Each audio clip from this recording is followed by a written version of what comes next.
Hello friends, welcome to Indian English academy channel.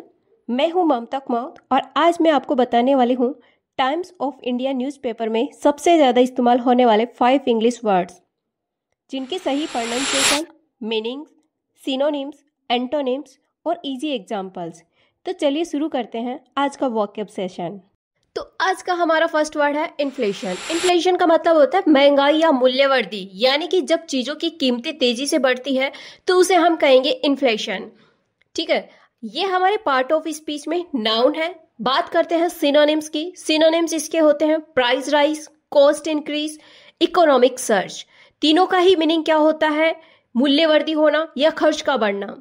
ठीक है, इसी प्रकार हम आगे बढ़ते हैं और देखते हैं इसके एंटोनिम्स। एंटोनिम्स क्या क्या होते हैं इसके? Deflation, price drop, recession. सभी का ही अर्थ क्या होता है? कीमतों में गिरावट आना, यानी कि वस्तुओं की कीमत का कम होना और आर्थिक मंदी हम कह सकते हैं। अब हम एग्जाम्पल से समझते हैं। तो हमारा एग्जाम्पल है inflation is affecting daily expenses, यानी कि महंगाई रोजमर्रा के खर्चों को बढ़ा रही है।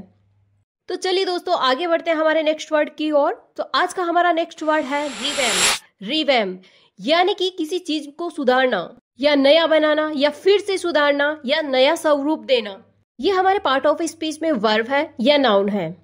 बात करते हैं इसके सिनोनिम्स की। सिनोनिम्स होते हैं इसके रिनोवेट, रीडिजाइन, रीस्ट्रक्चर। तीनों का ही मीनिंग क्या होता है? सेम होता है। नया बनाना, ढांचे को दोबारा बनाना, नया स्वरूप देना, नवीनीकरण करना, ये सभी इसके क्या होते हैं? मीनिंग होते हैं। अब हम आगे बढ़ते हैं एंटोनिम्स की ओर। तो हमारे एंटोनिम्स होते हैं डैमेज, डिस्ट्रॉय और रूइन। तो यहाँ हम बात करते हैं डैमेज की। डैमेज का मतलब होता है नुकसान करना और डिस्ट्रॉय का मतलब होता है नष्ट करना और रूइन का मतलब होता है बर्बाद करना।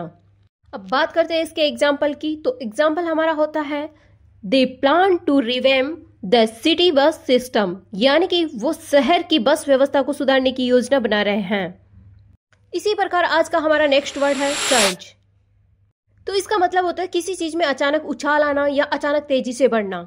इसके सिनोनिम्स होते हैं स्पाइक, राइज और जंप। तो इन सभी का मतलब होता है वृद्धि करना, अचानक से आगे बढ़ना, कूदना। अब बात करते हैं इसके एंटोनिम्स की। तो इसके एंटोनिम्स होते हैं ड्रॉप, डिक्लाइन, फॉल। ड्रॉप का मतलब होता है कम करना और डिक्लाइन का मतलब होता है गिरावट आना और फॉल का मतलब होता है गिरना या नीचे आ जाना। और ये हमारे पार्ट ऑफ स्पीच में नाउन है, ये वर्ब है।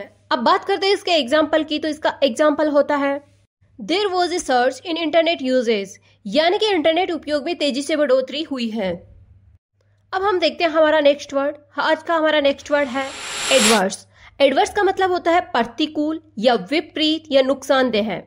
ये हमारे पार्ट ऑफ स्पीच में एडजेक्टिव है। अब बात करते हैं इसके सिनोनिम्स की। तो इसके सिनोनिम्स होते हैं हार्मफुल, नेगेटिव, हॉस्टाइल।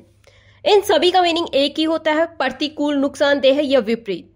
इसी प्रकार हमारे एंटोनिम्स होते हैं पॉजिटिव, फेवरेबल और बेनिफिशियल। पॉजिटिव और फेवरेबल दोनों वर्ड्स का मीनिंग एक ही होता है, अनुकूल परिस्थितियां होना, और एक होता है बेनिफिशियल। बेनिफिशियल का मतलब होता है लाभकारी।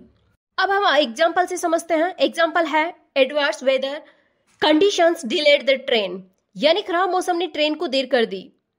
अब हम आगे बढ़ते हैं हमारे नेक्स्ट वर्ड की ओर। तो आज का हमारा नेक्स्ट वर्ड है निग्लेक्ट, यानी कि किसी चीज की अनदेखी करना, ध्यान न देना।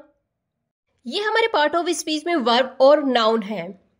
बात करते हैं इसके सिनोनिम्स की। इसके सिनोनिम्स होते हैं इग्नोर, ओवरलुक, अबेंडन। इग्नोर का मतलब होता है अनदेखी करना, ओवरलुक का मतलब होता है ध्यान न देना और अबेंडन का मतलब होता है त्याग देना। इसी प्रकार हम बात करते हैं इसके एंटोनिम्स की। इसके एंटोनिम्स होते हैं अटेंड, यानी कि ध्यान देना, केयर, मेंटेन। इन दोनों का ही मीनिंग क्या होता है? देखभाल करना। अब एग्जाम्पल से समझते हैं। तो इसका एग्जाम्पल्स है ही नेग्लेक्टेड हिज फिटनेस। ही नेग्लेक्टेड हिज फिटनेस, यानी कि उसने अपनी सेहत की अनदेखी की। तो ये थे टाइम्स ऑफ इंडिया न्यूज़पेपर में सबसे ज़्यादा इस्तेमाल होने वाले 5 वर्ड्स। मैं उम्मीद करती हूँ कि इस वीडियो में आपको इन शब्दों को बेहतर समझने में मदद की होगी। अगर आपको ये वीडियो अच्छा लगा हो तो लाइक, शेयर एंड सब्सक्राइब जरूर कीजिए ताकि ऐसे वीडियोज आप तक पहुँचते रहे। हाँ, कमेंट करके ज़रूर बताइए कि इन 5 में से आपका फेवरेट वर्ड कौन सा था। Thank you.